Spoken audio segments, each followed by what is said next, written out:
Hi, I'm the guy that likes to review things and stuff. And today I'm going to be kind of reviewing two remotes a little bit and maybe doing a side-by-side comparison. This is the sofaBaton X1 remote. It's $200. The only reason I bought it was because my Harmony 1 remote, I've had it for 12 years. The battery finally died in it. Couldn't find the battery, and it kind of really sucks because I love this thing. But then, I don't know if they're shills or whatever, but there's a few guys that have done a review video on this X1 and they praise it. And I'm just going to say there's no way they bought this remote and they like it. If they're trying to control older equipment, which this thing is, branded as doing. So as you can see here, this is all my stuff. I mean, it recognizes my Marantz 8015. It recognizes my NVIDIA Shield, my Samsung TV, my Fire TV, my Xbox. Xbox support was kind of in the fact that my Xbox Series X, no support at all when I first got this. Worked fine on my Xbox One X, which doesn't make sense because I've had another remote that would control both my One X and Series X because it's the same remote control codes. Why this thing had problems, I don't know, but it was in the provisioning. When you hook your hub up, you link it to your phone, and then when I'm going through the steps, when I would go to select, Xbox, Series X wasn't there. Xbox One X wasn't there. Oh, there's an Xbox. So I choose Xbox. Works fine on my Xbox One.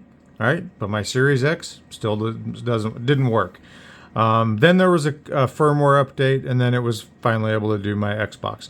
So the problem with this thing is if you're like me and you're an audiophile and you have older equipment, so I have a lot of older, CD players, DAT tape decks, tape decks in general, reel-to-reels. So my CD player, which is a 6 CD changer, it came out in, I think it was 89. This thing, no support for it at all. My Harmony 1, no problem. It's there.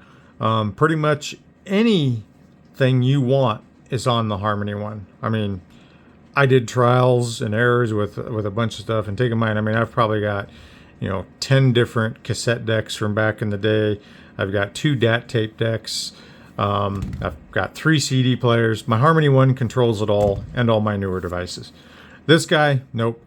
So I sent him an email. I gave him the model number, and they said, "Oh yeah, give us the model number, and we'll get it on the list of supported devices."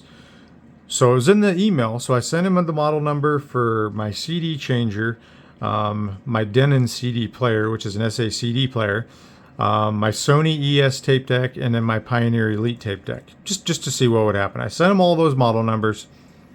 They replied like a week later. Take in mind, every time I send them an email, it takes them a week to reply. So they finally replied and they said, "Okay, you should see it in there." So I go, to my phone. I go to the online portal. 2 of them were there that I requested. The 2 of them that I picked, every time I would choose it, it would always error out, telling me that it couldn't be provisioned, So I email them again, a week reply. "Okay, please try now." So I try now. 3 of the things are there. I provision them. It says it provisioned them, but when I go to the remote, do you see them in here? I'm still scrolling up, still scrolling down. I don't see anything for my Denon. I don't see anything for my Marantz SACD. I don't see anything for my ES tape deck. So, so after a month of going back and forth, I had my return window on Amazon for this, so I was going to return it. But once I did did the return and everything, just with my schedule and stuff, I couldn't make it to drop this stupid thing off. So now I'm stuck with it. So basically what I ended up doing is on eBay, I had a watch list on a battery that was no longer available. It became available from a Harmony 1, so I bought the battery. Voila. He is back up and running. Thank God. So this thing, I don't know what I'm going to do with it. I don't really want to try to resell it because I don't feel good reselling it because then someone else, might have the same issues that I was having. So it's just going to get thrown in a box and stay there. So anyone that has older equipment, newer equipment's fine. I mean, all the stuff that it picked up for all my newer generation stuff works just fine. But any older equipment that you might have, yeah, there's going to be no support for it at all with the sofaBaton X1. So I don't recommend anyone get that. Anyway, that's my review. If you like it, great. Hopefully it helps make you a decision to stay clear from the sofaBaton. Anyway, thanks. Goodbye.